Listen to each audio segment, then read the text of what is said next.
Eu suponho que para muitos de nós é certo que nossas preocupações são múltiplas.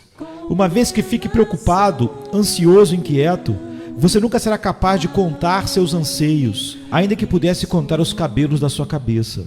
As preocupações são propensas a se multiplicarem para os que estão cheios delas. E quando você está tão cheio de ansiedade que pensa que chegou ao limite, com certeza receberá outra colheita de ansiedade que tem crescido ao seu redor. A tendência é se deixar dominar por este hábito maligno da ansiedade e o levar a permitir que ela estabeleça seu domínio sobre a sua vida, até o ponto de não valer a pena viver a vida em razão da ansiedade que temos com ela. Os afãs são múltiplos, portanto, as suas orações devem ser múltiplas. Converta em uma oração tudo o que seja uma preocupação. As ansiedades devem ser a matéria-prima das suas orações. E assim como os alquimistas esperavam converter a escória em ouro, assim vocês, por uma santa alquimia, de fato convertem em um tesouro espiritual o que naturalmente teria sido uma preocupação, por meio de uma oração. Batizem cada ansiedade no nome do Pai, do Filho e do Espírito Santo e assim convertam-na em uma bênção. Você tem ansiedade em possuir? Tome cuidado para que a ansiedade não o possua. Quer obter lucro? Preocupe-se em não perder mais do que ganha com seus lucros. Eu te suplico encarecidamente que não tenha ansiedade em ganhar mais do que você se atreve a converter em oração. Não deseje ter aquilo que você não se atreveu a pedir para Deus que lhe dê. Meça seus desejos de acordo com uma norma espiritual. E assim você será guardado de tudo o que se assemelhe à cobiça. Muitas pessoas ficam preocupadas por causa das suas perdas. Perdem o que ganharam. Bem, este é um mundo no qual existe a tendência a perder. As secas seguem as enchentes e os invernos esmagam as flores do verão. Não se surpreendam se vocês perdem como fazem outras pessoas. Antes, orem sobre as suas perdas. Vá para Deus com elas.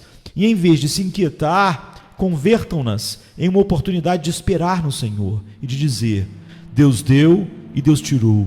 Bendito seja o nome do Senhor. Me faz entender por que contendes comigo e livra teu servo de se queixar alguma vez de ti, sem me importar com o que tu permites que eu perca.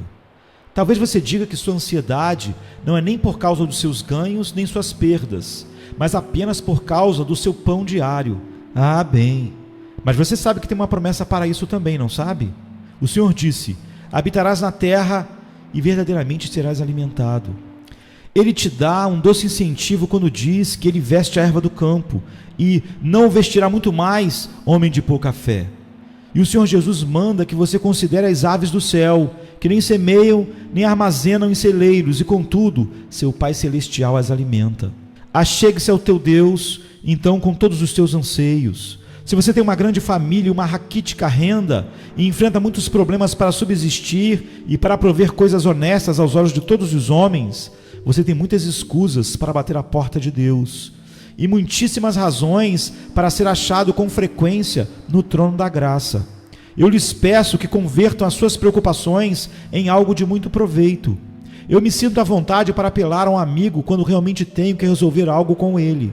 E vocês podem ser ousados para apelar a Deus quando as necessidades lhes oprimem. Em vez de se preocupar por qualquer coisa com um inquieto afã, convertam-na de imediato em um motivo de uma renovada entrega à oração. Ah, dirá alguém, mas eu estou perplexo, eu não sei o que fazer. Bem, então, querido amigo, você deveria certamente orar quando não pode saber se deve tomar o caminho da mão direita ou da mão esquerda, ou se deve continuar em linha reta, ou se deveria regressar. Em verdade, quando você está em meio a um nevoeiro tal que não consegue ver a próxima lâmpada, então é tempo de orar. O caminho será esclarecido diante de você muito repentinamente. Com frequência, eu mesmo tenho tido que provar esse plano, e dou testemunho de que, quando tenho confiado em mim mesmo, tenho sido um gigantesco insensato. Mas quando tenho confiado em Deus, então Ele tem me conduzido e me mantido na via reta, na via correta, e não tem existido nenhum erro a respeito. Eu creio que os filhos de Deus cometem frequentemente os maiores absurdos com relação às coisas simples do que com relação a assuntos difíceis.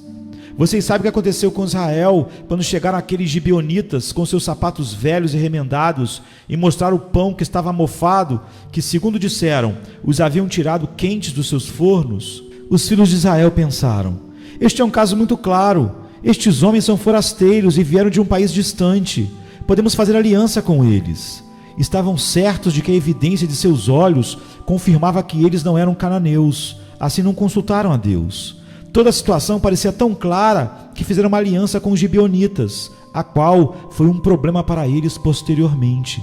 Se fôssemos a Deus em oração para tudo, nossas complexidades não nos conduziriam a mais erros do que nossas simplicidades. Em casos simples, assim como em casos difíceis, devemos ser guiados sempre pelo Altíssimo. Talvez outro amigo meu diga: mas eu estou pensando no futuro. Você está? Bem, primeiro permita-me perguntar-lhe o que você tem a ver com o futuro. Você sabe o que o dia trará? Anda pensando sobre o que será de você quando você for velho. Porém, você está certo de que chegará a ser velho? Eu conheci uma mulher cristã que costumava se preocupar com a maneira como seria enterrada. Essa pergunta nunca me incomodou. E há muitos outros assuntos acerca dos quais não devemos nos preocupar. Pode-se encontrar sempre um pau para golpear um cachorro. E se precisam de uma ansiedade, vocês podem geralmente encontrar uma para com ela golpear suas próprias almas. Mas essa é uma pobre ocupação para qualquer um de vocês. Em vez de fazerem isso, convertam cada coisa que possa ser motivo de ansiedade em um motivo de oração. Não passará muito tempo até que tenham um motivo para ansiedade. Assim, não passará muito tempo sem que tenham um tema de oração. Elimine esta palavra ansiedade e escrevam simplesmente em seu lugar esta palavra oração. Então, embora suas preocupações sejam múltiplas, suas orações também serão múltiplas. Notem a seguir, queridos amigos, que uma preocupação indevida é uma intrusão na esfera de Deus. É fazer de si mesmo o pai da casa, no lugar de ser um filho. É fazer de si mesmo o Senhor, em vez de ser um servo para quem o Senhor provê suas rações. Agora, se em vez de fazer isso, você converter a preocupação em oração, não haverá intrusão, pois você pode vir a Deus em oração sem ser acusado de presunção. Ele o convida a orar, mais ainda, aqui por meio do seu servo, ordena-lhe que sejam conhecidas vossas petições diante de Deus em toda oração e súplica com ações de graças. Além disso, as preocupações não nos servem de nada e nos causam um grande dano. Se você fosse se preocupar tanto quanto desejasse, não poderia crescer uma polegada a mais, nem fazer crescer outro cabelo em sua cabeça, nem mudar a cor de um cabelo branco para preto. Isso nos diz o Salvador, e ele pergunta: se a preocupação falha em coisas tão pequenas, o que ela poderia fazer nos mais elevados assuntos da providência? Não pode fazer nada. Um agricultor visitou seus campos e disse: não sei o que acontecerá conosco. Se essa chuva continuar, o trigo será destruído. Não teremos nenhuma colheita, a menos que tenhamos um bom clima. Caminhava para cima e para baixo, apertando suas mãos, se preocupando e incomodando a todos os membros da família, mas não produziu nem um só raio de sol, apesar de toda a sua preocupação. Com toda a sua linguagem petulante, não pôde dispersar nenhuma nuvem, nem pôde deter nenhuma só gota de chuva, não obstante todas as suas murmurações. Então, de que adianta seguir corroendo o seu próprio coração, se não podem obter nada com isso? Aliás, isso debilita nosso poder de nos ajudar e, especialmente, nosso poder de glorificar a Deus. Um coração cheio de ansiedades nos impede de julgar retamente em muitos assuntos. Frequentemente tenho usado um exemplo, não conheço outro melhor, de tomar um telescópio, soprar sobre ele o cálido alento da nossa ansiedade, aproximar os olhos e logo dizer que não se pode ver nada a não ser nuvens. É evidente que não podemos e nunca o faremos enquanto exalarmos nossa respiração sobre ele. Se fôssemos imperturbáveis, tranquilos, serenos e dominados por Deus, faríamos o correto. Deveremos ter, como dizemos, presença de espírito no tempo de dificuldade. O homem que tem a presença de Deus pode esperar ter presença de espírito. Se esquecemos de orar, vocês se surpreendem de que estejamos todos inquietos, preocupados e que façamos a primeira coisa que nos ocorre à mente, que é geralmente a pior, em vez de esperar até ver o que se deve fazer e logo fazê-lo confiantemente e com fé, com os olhos em Deus? A ansiedade é prejudicial, porém, Basta que convertam essa angústia em oração e então toda ansiedade se tornará em benefício de vocês. A oração é um material maravilhoso para construir a estrutura espiritual, pois nós mesmos somos edificados pela oração. Crescemos em graça pela oração, e se formos a Deus com petições em todo momento, seremos cristãos que crescem rápido. Eu disse a uma pessoa esta manhã: ore por mim, porque é um tempo de necessidade. E ela me respondeu: não tenho feito outra coisa desde que acordei. Fiz o meu pedido, o mesmo pedido, a várias outras pessoas, e todas me disseram que têm estado orando por mim. Fiquei tão contente, não somente por mim mesmo, por receber o benefício das suas orações, mas também por causa delas mesmas, pois certamente crescerão por esse motivo.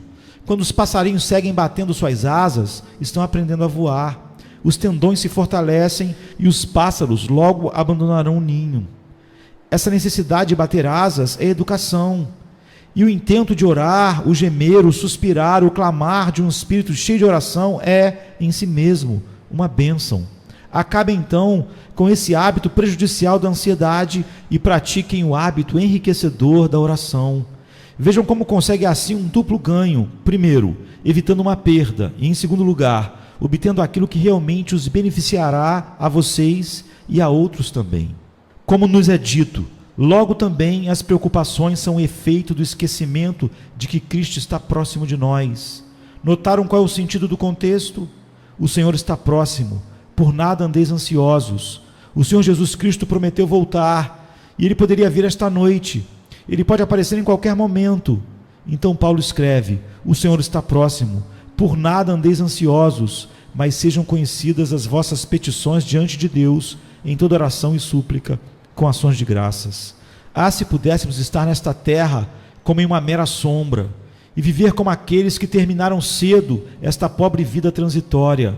Se sustentássemos todas as coisas terrenas com uma mão frouxa, então não estaríamos nos ansiando, cheios de ansiedades, nos preocupando e nos inquietando, mas nos dedicaríamos a orar, pois assim seguraríamos o real e o substancial, e plantaremos nosso pé sobre o invisível, que é, acima de tudo, o eterno. Queridos, que o texto que eles têm lido repetidamente caia agora dentro de seus corações, assim como um seixo rolado cai dentro de um lago na montanha, e ao penetrar, gere círculos de consolo sobre a própria superfície de suas almas.